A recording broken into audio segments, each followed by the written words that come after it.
4월 12일 수요일 임시점검 끝과 함께 하나의 공지가 올라오게 됩니다. 4월 26일부터 어비스 던전 카양겔이 엔드 컨텐츠에 추가된다는 내용으로 카양겔 노말은 1540으로 입장 레벨이 변경되며 카양겔 하드는 1580으로 입장 레벨이 통일된다고 하는데요. 노말은 기존 하드 2 보상에 골드가 추가되며 하드는 기존 하드 3 보상에 골드가 추가로 지급됩니다. 따라서 1540레벨부터는 쿠크, 아브, 카양겔을, 1580레벨은 아브, 일리아칸, 카양겔, 1600레벨은 일리아칸, 카양겔, 상하탑을 가게 되는 것이죠. 하지만 가장 중요한 정보인 골드를 얼마나 주는지에 대해서는 말이 없었는데요. 따라서 이를 추측해보기 위해 기존 레이드 골드 보상을 살펴보겠습니다. 동일한 입장 레벨을 가진 일리아칸 하드와 혼돈의 상하탑 노말을 비교해보자면 두 레이드의 모든 관문 클리어 시 얻게 되는 골드는 7500골드로 동일합니다. 즉 어비스 던전과 군단장 레이드의 입장 레벨이 같다면 동일한 골드가 클리어 보상으로 주어지는 것이죠. 따라서 카양겔 하드의 입장 레벨은 1580이므로 일리아칸 노말과 골드가 동일할 가능성이 높은데요. 일리아칸 노말의 클리어 골드는 모든 관문 클리어 시 5500골드를 주기 때문에 카양겔 하드도 모든 관문 클리어 시 5500골드가 지급된다는 것이죠. 문제는 카양겔 노말인데요. 노말 난이도의 입장 레벨은 1540으로 같은 입장 레벨을 가진 아브레슈드 하드 1, 2관문과 클리어 골드가 같을 가능성이 높습니다. 하드 1, 2관문의 클골은 5500골드로 카양겔 노말도 모든 관문 클리어 시 5500골드가 지급된다는 것인데요. 하지만 이렇게 되면 노말과 하드의 클리어 골드가 같아집니다. 아브레슈드 하드 1, 2관문과 일리아칸 노말 1, 3관문의 클골이 같은 것과는 별개의 문제인데요. 아브레슈드와 일리아칸은 별개의 엔드 콘텐츠이지만 카양겔 노말과 카양겔 하드는 동일한 레이드이기 때문이죠. 아브레슈드 레이드를 피로도 문제로 1, 2관문만 가거나 일리아칸도 하드가 아닌 노말로 가는 분들이 계신 것처럼 하드보다는 노말의 피로도가 낮을 것이기에 골드 보상까지 갔다면 노말로 빠지거나 아브레슈드 1, 2 혹은 1, 4를 가는 분들에게는 하드 난이도를 갈 메리트가 없기에 가지 않을 수도 있습니다. 따라서 노말과 하드의 골드 보상을 조금 차이를 주어야 하지 않을까 싶은데요. 하드 난이도의 클리어 골드로 6500골드를 주는 것이 하나의 방법이 될 것이며 노말 난이도의 클리어 골드로 4500골드를 주는 것도 하나의 방법이 될 것입니다. 1540, 1580레벨의 경우 당연히 비아키스나 쿠크보다 카양겔을 가는 게 맞겠지만 1600레벨 이상 캐릭들은 아브레슈드 하드와 카양겔을 고민할 수밖에 없는데요. 이를 위해 하브와 카양겔 하드 보상을 비교해 보겠습니다. 다음 편은 하브 1, 2, 하브 1, 4, 하브 1, 6 보상과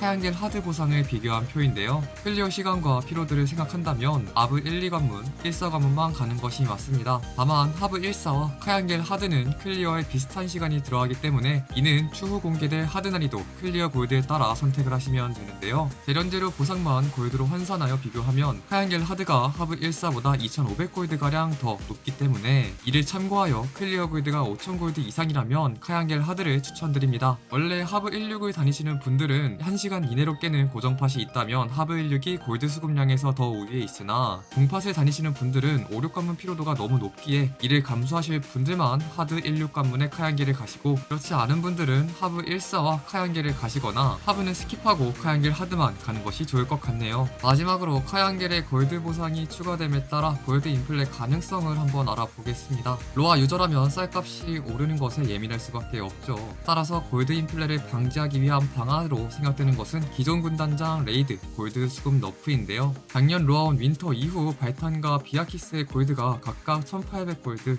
2400골드로 너프가 되었죠. 이번 하익이 1490까지 지원했기 때문에 1475레벨 입장 레벨인 쿠크세이튼의 클리어 골드가 너프될 가능성이 높습니다. 통계 사이트를 참고하면 카양겔 노말 난이도를 갈 수 있는 1540부터 1579레벨 사이의 캐릭 수는 58만인데요. 카양겔 노말 클리어 골드가 5500골드일 경우 58만의 캐릭이 기존 3100골드를 더 벌어가는 것이기 때문에 약 18억 골드가 더 생산됩니다. 따라서 쿠크세이튼 클리어 골드 너프로 이를 조절할 필요성이 있겠죠. 쿠크세이튼 레이드의 입장 레벨인 1475부터 1579레벨까지의 캐릭 수는 167만이므로 클리어 골드를 1000골드 정도 너프하면 17억 골드가 덜 생산됩니다. 물론 7번째 이상의 배럭 존재를 배제했기 때문에 정확한 계산은 아니지만 확실한 것은 추가로 생산되는 골드가 존재한다는 것과 이를 위해 쿠크세이튼 클리어 골드 너프가 하나의 방안이 될 수 있다는 것이죠. 이번에는 카양겔 하드의 클리어 골드를 보겠습니다. 기존 1580부터 1600레벨 미만의 캐릭이 쿠크 대신 카양겔 하드를 가면서 1억 7천만 골드가 추가로 생산되지만 1600레벨 이상의 캐릭들이 하브 대신 카양겔을 가게 되면서 골드 생산이 줄어들기 때문에 서로 상쇄될 것으로 예상됩니다. 물론 현재 1, 2가문만 다니는 유저가 많기도 하지만 기존 하브 14, 16을 가던 캐릭들 중 일부가 카양겔로 빠져도 생산량이 기존과 비슷하거나 더 줄어들 것으로 보이는데요. 하지만 클리어 골드 너프는 굉장히 민감한 문제이기 때문에 막 건드릴 수가 없어 26일 전까지 라방 공지가 뜨면 마음의 준비를 하고 있어야 할 것 같습니다. 정리하겠습니다. 카얀겔 골드 보상 추가로 가장 큰 변화가 있는 레벨은 다음과 같으며 카얀겔의 클리어 골드로는 다음과 같이 예상되기에 이로 인해 발생하는 골드 추가 생산을 조절하기 위해 푸세이튼의 클리어 골드가 너프될 수도 있습니다. 그럼 이번 주 혹은 다음 주 깜짝 라방을 기대하며 오늘도 진로하세요.